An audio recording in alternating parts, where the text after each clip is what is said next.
बोलो जय जगन्नाथ जी की दोस्तों। आज की कहानी महालक्ष्मी की कहानी है। महालक्ष्मी की जी की इसलिए क्योंकि आज महालक्ष्मी का पावन पर्व, महालक्ष्मी का व्रत है। इस वजह से आज महालक्ष्मी जी के आपको कथा सुनाते। महालक्ष्मी जी की कथा और कर्म की कथा है। कर्म और महालक्ष्मी में एक दिन बहस होने लगी। कर्म बोला कि मैं बड़ा हूँ, लक्ष्मी जी बोली नहीं मैं बड़ी हूँ मेरा स्थान बड़ा है। तो दोनों में बड़ा वार्तालाप होता कि हम अगर कोई उपाय के लिए वो नहीं समझ पा रहे थे कि किस स्थान कौन कहे कि मैं बढ़ाऊँ मैं बढ़ाऊँ। तो दोनों में जब बात छिड़ती गई तो कर्म ने कहा ऐसा करिए महालक्ष्मी जी, आप लेडीज फर्स्ट, आपको पहले मौका देते हैं कि आप अपनी बात को सिद्ध करिए कि आपका स्थान बड़ा है। बोली अच्छा कर्म। बोले तुम्हें कोई दिक्कत तो नहीं होगी? बोली नहीं। बोले 3 दिन तुम्हारे पास है, 3 दिन हमारे पास है। दोनों में बात होती कि अब लक्ष्मी जी बोली अब हम इसको कैसे हम दिखाएं कि हमारा स्थान सबसे बड़ा है।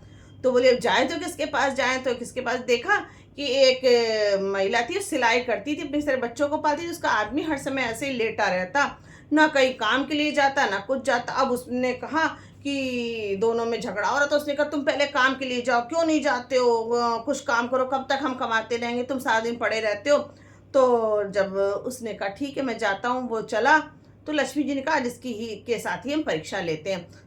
थोड़ी दूर निकला तो लक्ष्मी जी ने एक पैसे से भरी पोटली उसके रास्ते में रख दी। उसने देखा इस पोटली में क्या, वैसे भी वो आज सीधा आगे नहीं जाना, तो उसने सोचा देखिए इस पोटली में क्या है। देखा उसमें बहुत सारा सोना चांदी, खूब सारे रुपए पैसे थे। लेके चला आया। जब लेके चला आया तो बोला लो लो मैं तो कमा के आ गया, मैं कमा के आ गया। उसकी भी बड़ी खुश हो गई। उसने कहा इतना सारा धन दौलत तुम कैसे ले आए? बोले अब मैंने मेहनत करके लिया है। कोई बात नहीं। एक अब उन्होंने रख दिया सामान। अगले दिन फिर गया, मगर रात होने से पहले ही उसकी पोटली चोरी हो गई थी। अब उसकी पोटली चोरी हो गई, फिर उन दोनों में लड़ाई झगड़ा शुरू हो गया। फिर उसने कहा नहीं नहीं तो कल तुम जाना, आज तुम फिर लेटे हो, कल तुम कमा के लाना। बोला ठीक अच्छा मैं जाऊंगा। अब अगले दिन हुआ, फिर वो गया। जैसे ही रास्ते में गया, क्योंकि लक्ष्मी जी को 3 दिन मिले थे, तो जैसे रास्ते में गया उसको एक हार मिला। आया, हार लेके दौड़ा दौड़ा आ गया। देखो देखो ये मैं हार लेके आई हूँ, बहुत कीमती हार है, इसकी वजह से मतलब हम लोग का खूब दिन तक खर्चा पानी चल सकेगा। तो दोनों आपस में देख ही रहे थे वो अच्छे से कि सोने का है कि नहीं, इतना कीमती कहाँ से लेके आ गए, इतनी जल्दी आ जाते, ऐसा ही काम कौन सा करते। वैसे ही एक चील वहां से आया, उसकी घरवाली के हाथ से लेके उड़ गया चील उसको, हार को। अब वो दोनों बड़ा परेशान, खूब रोए खूब रोए। इतना परेशान, बोली कि तुम पता नहीं कैसे काम करते हो कि मतलब अच्छा नीयत नहीं है, तभी ऐसा हम लोग साथ हो रहा है। बोले कि अरे कोई बात नहीं, अच्छा कल फिर मैं जाऊंगा, क्योंकि उसको तो लगता था रास्ते में कुछ ना कुछ मेरे साथ अच्छा हो जाता है, इसलिए उसकी हिम्मत थी। उसने कहा अच्छा मैं कल फिर जाता हूँ। अब जब वो तीसरे दिन गया तो देखा उसको एक माणिक मिला, बहुत कीमती रत्न मिला। अब वो लिए, बोला घर, बोला नहीं नहीं आज नहीं घर जाऊंगा, आज घर जाऊंगा तो बोलेगी कहीं ना कहीं से तुम वो चोरी करके ले आते हो, तुम इसीलिए इतनी जल्दी आ जाते हो, ना कहीं मेहनत करते हो ना कुछ करते हो। अब बड़े उससे वो परेशान। थोड़ी देर नदी के किनारे बैठ गया, बैठा रहा। अब शाम हुई, सोचा हाथ पैर धो लें, क्योंकि नींद आ गई थी, सो गया था, ताकि मेरा सोया सोया चेहरा ना लगे। जैसे ही झुक के अपने मुंह को धो रहा था उसका माड़िक गिर गया। जब माड़िक गिर गया फिर वो परेशान हो गया। अब वो तो बड़े दुखी मन से आया। जब घर आया बीबी लड़ने लगी, आज तुम कहीं काम नहीं मिला, तुम्हें कुछ भी नहीं मिला, पैसा भी नहीं मिला, तुमने पूरा दिन ऐसे निकाल दिया। फिर उसने सारी बात बताई। तो बोली कि तुम्हारा भाग्य खराब है, तुम कुछ नहीं कर सकते हो और इसीलिए तुम ऐसा रोज की रोज तुमसे बहाना कर रहे हो। अब क्या था। अब उसने अगले दिन सवेरा हुआ, रात भर उसको नींद भी नहीं आई थी। सवेरा हुआ, उसने कहा लो हम खाना पीना बना, जब तक आज तुम पैसे ना कमा लेना तब तक तुम आना नहीं। मगर वो तो उदास था। बोले कि ऐसे उदास मन से जाओगे तो मैं कोई काम नहीं मिलेगा। उसने कहा तुम अच्छा चलो तुम पंडित जी के यहाँ जाओ, अपना देख भाग दिखा के आओ कि तुम्हारे क्या कर्म हैं खराब, जिसकी वजह से तुम कुछ काम नहीं कर पा रहे हो, और काम पैसा लाते भी हो भी सफल नहीं हो पा रहा है। अब वो खाना लेके चला। अब 3 दिन तो लक्ष्मी जी के हो चुके थे, अब कर्म की बारी थी। अब कर्म ने कहा अपना रूप दिखाएंगे। बोले ठीक है। अब कर्म रास्ते में बैठ गया भिखारी बन के, बड़ा दीनहीन सा, मुझे भूख लगी है, मुझे भूख लगी है, अपने पेट पे हाथ रखे, कोई मुझको खाने को दे दे, कोई मुझको खाने को दे दे, उसका भला होगा उसका भला होगा। अब उस आदमी ने सोचा कि मेरा तो भाग ही खराब है, मैं तो परेशान हुई हूँ, कम से कम यही भूखा है, मैं इसको ही दे देता हूँ। और उसने अपने खाने की पोटली निकाली, एक कपड़े में ही बंधा था, और उसने उस खाने को गरीब को दे दिया। अब उसने खाना खाया, बोला मुझे बड़ी प्यास लगी, मेरा गला सूख रहा है, मेरे खाना फंस रहा है, मेरे कोई पानी, कहीं से पानी दो कहीं से। अब वो लाए तो कैसे पानी लाए, ना कोई उसके पास कोई पात्र था, ना कोई बॉटल थी, ना कुछ था। और उसने सोचा कि ऐसा करते हैं, इस कपड़े को भिगो के ले आते, इनको पानी डाल देने, इनको प्यास बुझ जाएगी।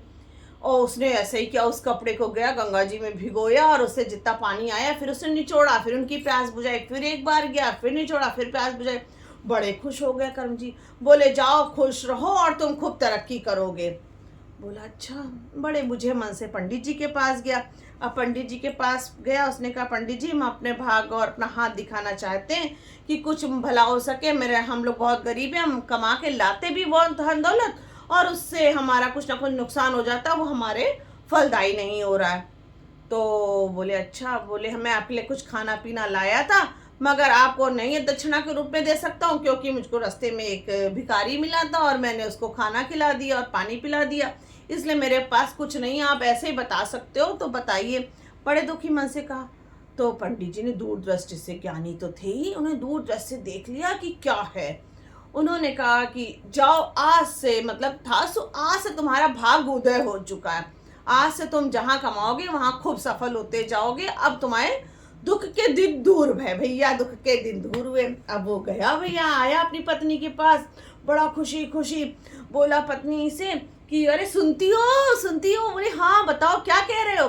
बोले कि पंडित जी ने ऐसा ऐसा कहा, तुम्हारे दुख के दिन दूर हुए, आज से तुम्हारा अच्छा दिन शुरू होता है, कल से जो भी तुम काम करोगे खूब अच्छे फलीभूत होगा। तो बोली अच्छा ठीक है भैया, कल की कल देखेंगे।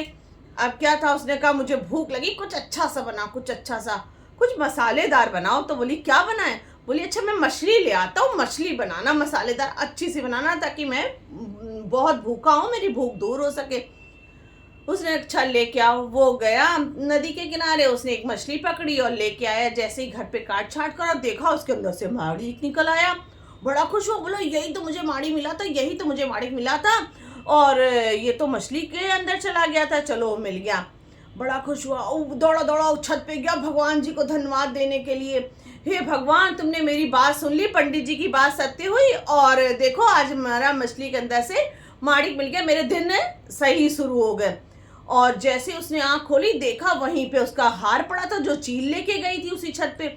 वो लिए दौड़ा दौड़ा वहीं से बोला अरे सुनती हो? बोली हाँ। बोली देखो देखो, हमें जो मेरा सामान चोरी हो गया था उसका मुझे पता चल गया, उसका मुझे पता। अब उस बुढ़िया के कान खड़े हुए, उसने सोचा अरे इसको कैसे खबर हो गई कि भैंस का धन चुरा के लाई थी। अब उसके हाथ पैर मतलब रोटे खड़े, उन्हें घबराने लगी, वो दौड़ी दौड़ी गई, उसने पोटली निकाली, उसकी खिड़की से फेंक दी। अब क्या था, वो नीचे आया, उसकी पत्नी ने बढ़िया से मछली बनाई, उन्होंने खाना खाया, खाना खा के लेटने चले तो देखा वो पोटली भी उसको मिल गई। तो बड़ा खुश हुआ कि अरे देखो तीनों दिन का मुझको धन मिल गया, इसका मतलब पंडित जी ने सही कहा था कि आज से तुम्हारा भाग उदय हो गया। उसका भाग उदय इसलिए हो गया था क्योंकि उसने कर्म बहुत अच्छा किया था। कर्म उसकी परीक्षा लेने के भिखारी के रूप में आए थे। अच्छा कर्म, अच्छी सोच के कारण ही लक्ष्मी जी पास में रहती हैं। इसीलिए हमें हमेशा सबकी मदद करनी चाहिए, अच्छे कर्म करने चाहिए, अच्छी सोच रखनी चाहिए, ताकि हमेशा लक्ष्मी जी हमारे परिवार के साथ विराजमान हो। बोले लक्ष्मी मैया की जय। बोलो जय जगन्नाथ जी।